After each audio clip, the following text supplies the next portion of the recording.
বাবুল ওযু। আজকে আমরা ওযু সম্পর্কে আলোচনা শুরু করছি।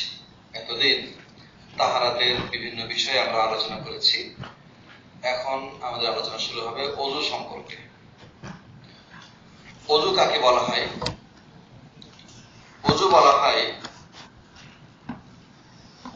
শরীরের নির্দিষ্ট কিছু অঙ্গ প্রত্যঙ্গ নির্দিষ্ট নিয়মে ধৌত করা, 2 হাত 2 পা ইত্যাদি নির্দিষ্ট নিয়ম। সেই নির্দিষ্ট নিয়মটা কোথা থেকে এসেছে? কোরআন এবং সুন্নাহ থেকে। কোরআন এবং সুন্নাহ থেকে। তো ওযু ওয়াওয়ের উপরে পেশ দিয়ে ওযু, ওযু মানে হলো এই ক্রিয়াটা করা আর কি।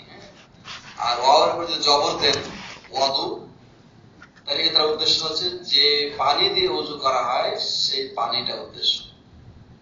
ঠিক আছে, এটা নাম হলো ওয়াদু, ওয়াওয়ের উপর জবর দিয়ে। আর ওয়াও যদি জের দেন, জের ওযু, তার উদ্দেশ্য হবে পাত্রটা বা ভাণ্ডটা।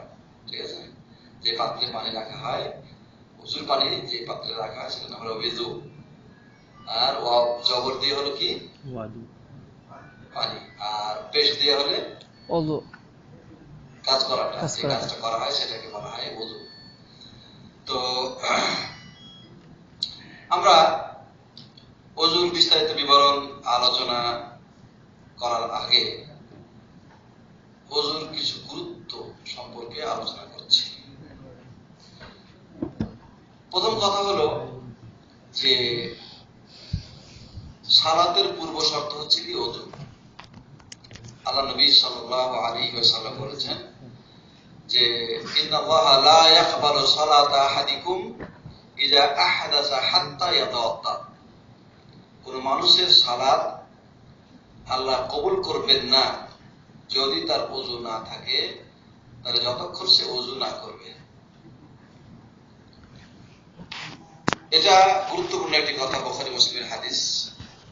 আর আরেকটি হাদিসে রয়েছে আল্লাহ নবী সাল্লাল্লাহু আলাইহি ওয়াসাল্লাম বলেছেন যে আল ওযু ও শাতরুল ঈমান। ওযু হচ্ছে ঈমানের অর্ধেক। যদিও মুসলিমের রিওয়ায়াতে আছে আর তাহুর ও শাতরুল ঈমান, তাহুর পবিত্রতা হচ্ছে কি ঈমানের অর্ধেক। তো এটার গুরুত্ব বোঝানোর জন্য আমরা এতটুকু যথেষ্ট মনে করি যে আল্লাহ তাআলা এই ওযু সম্পর্কে কোরআনে নিজে আলোচনা করেছেন। সূরা আল মাইদা 6 নম্বর আয়াতে আল্লাহ বলেছেন, ইয়া আইয়ুহাল্লাযীনা আমানু ইযা কুমতুম ইলাস সালাতি ফাগসিলু ওজুহাকুম ওয়া আইদিয়াকুম ইলাল মারাফিকি ওয়ামসাহু বিরুউসিকুম ওয়া আরজুলাকুম ইলাল কাবাইন। হে ঈমানদারগণ, তোমরা যখন সালাতের ইচ্ছা করো, তার মানে সালাত আদায় করার যখন তোমরা প্রস্তুতি গ্রহণ করো, তখন তোমরা এই কাজগুলো করো। এই আয়াতে সালাতের আগে ওযু করার কথা উল্লেখ করা হয়েছে, সালাতের পূর্ব শর্ত ওযু, এবং এই অঙ্গগুলো ধোয়াটা জরুরি। তো আল্লাহ তাআলা কি কি ধুইতে হবে শুধু এই কথা বলে ছেড়ে দেন নেই যে তোমরা সালাতের পূর্বে ওযু করে নিও, এই কথা বলেন নেই। বরং সালাতের পূর্বে ওযুর ক্রিয়া সম্পাদন করার জন্য কি কি করতে হবে তা অনেকটাই বিস্তারিত বিবরণ দিয়ে দিয়েছে। এ দ্বারা বোঝা যায় যে এই কাজটা অত্যন্ত গুরুত্বপূর্ণ। যেহেতু আল্লাহ তাআলা এটাকে গুরুত্বপূর্ণ তাই কোরআনে বর্ণনা করেছেন, তাই এটা শুধু একটা ইবাদতই নয়, পবিত্রতাই নয়, বরং এর বিশেষ ফজিলত রয়েছে, এর বিশেষ মর্যাদা রয়েছে। এই কাজ করলে অফুরন্ত সওয়াব বান্দা লাভ করবে। আমাদের আলোচনায় বা দর্শে আমাদের কিতাব যে হাদিসগুলো আমরা পড়বো, ওর ভিতরে ওযুর ফজিলত সংক্রান্ত কোন হাদিসের বিবরণ নেই। এজন্য আমরা দু একটা হাদিস আপনাদের সামনে আলোচনা করছি। জি, প্রথম কথা হলো যে ওযু ফরজ হয়েছে মদিনায়। মদিনায় ফরজ হয়েছে, মানে এটা মদিনাতে ফরজ হয়েছে। মক্কায় ফরজ হওয়ার বিষয়ে বিশেষ কোনো দলিল পাওয়া যায় না। প্রথম ফজিলতের বিষয়ে একটি হাদিস আমি বলছি, সেটা হচ্ছে আল্লাহ নবী সাল্লাল্লাহু আলাইহি ওয়াসাল্লাম বলেছেন, কোন মুসলিম যখন ওযু করে, মুসলিম বান্দা যখন ওযু করে, তখন যখন সে মুখ ধৌত করে তখন তার মুখ থেকে সব গুনাহগুলি ধুয়ে যায়, এমনকি তার চোখ দিয়ে যা সে দেখেছিল চোখের গুনাহগুলো পানির সাথে বা পানির শেষ ফোঁটার সাথে ধুয়ে যায়। যখন সে দুই হাত ধৌত করে তখন তার হাতের গুনাহগুলো যা সে হাত দিয়ে করেছিল সেগুলি পানির সাথে সাথে ধুয়ে যায়, অথবা পানির শেষ ফোঁটার সাথে তার গুনাহগুলিও ধুয়ে যায়। যখন সে পা ধৌত করে তখন পা দ্বারা চলে যে গুনাহগুলো সে করেছিল পা ধৌত করার মাধ্যমে তার ওই পানির পা ধোয়ার পানির সাথে অথবা পানির শেষ ফোঁটার সাথে তার গুনাহগুলো ধুয়ে যায়।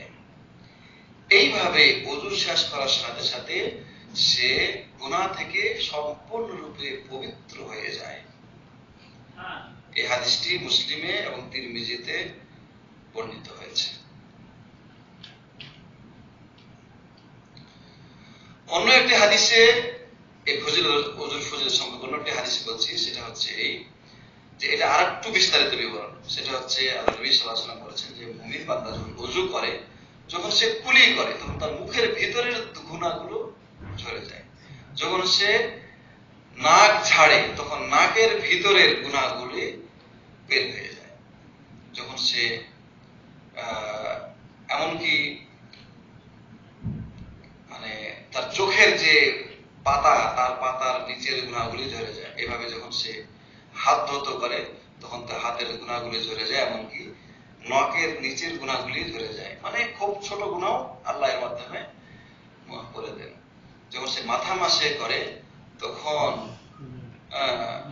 তার মাথা এবং কানের গুনাহগুলি ঝরে যায়। যখন সে পা ধৌত করে তখন তার পায়ের গুনাহগুলি ঝরে যায়, এমনকি দুই পায়ের আঙ্গুলের নখের ভিতর থেকেও গুনাহগুলি ঝরে যায়।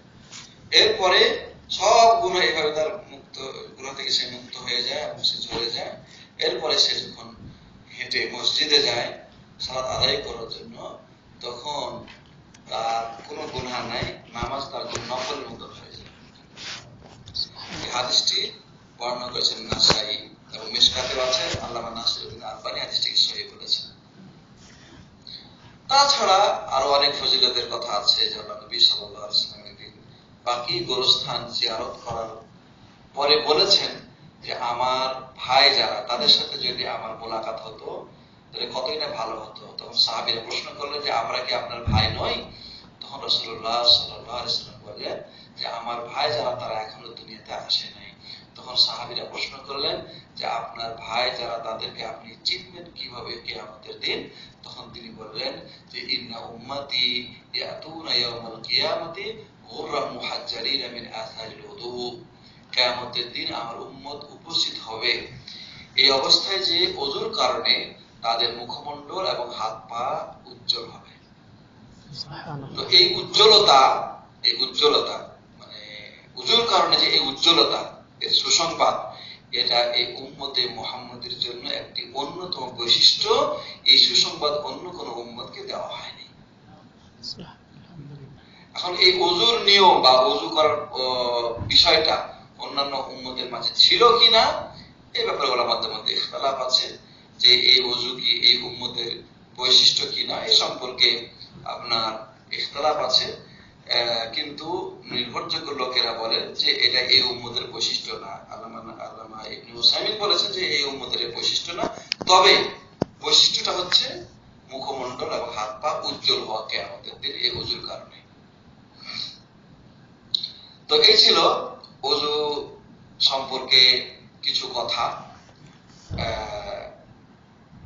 তার ফজিলত এবং তার গুরুত্ব সম্পর্কে। এরপরে আমরা লেখক যে হাদিস ওযুর অধ্যায়ে উল্লেখ করেছেন সেটার আলোচনায় আসছি। عن أبي هريرة رضي الله تعالى عنه عن رسول الله صلى الله عليه وسلم عن أبي هريرة رضي الله عنه عن رسول الله صلى الله عليه وسلم أنه قال لولا أن أشق على أمتي لأمرتهم بالسواك مع كل وضوء আখরাজাহু মালিক ওয়া আহমদ ওয়া নাসাঈ সাহাহাহু ইবনে খুযাইমা ওয়া যাকারাহুল বুখারী তা'লিক।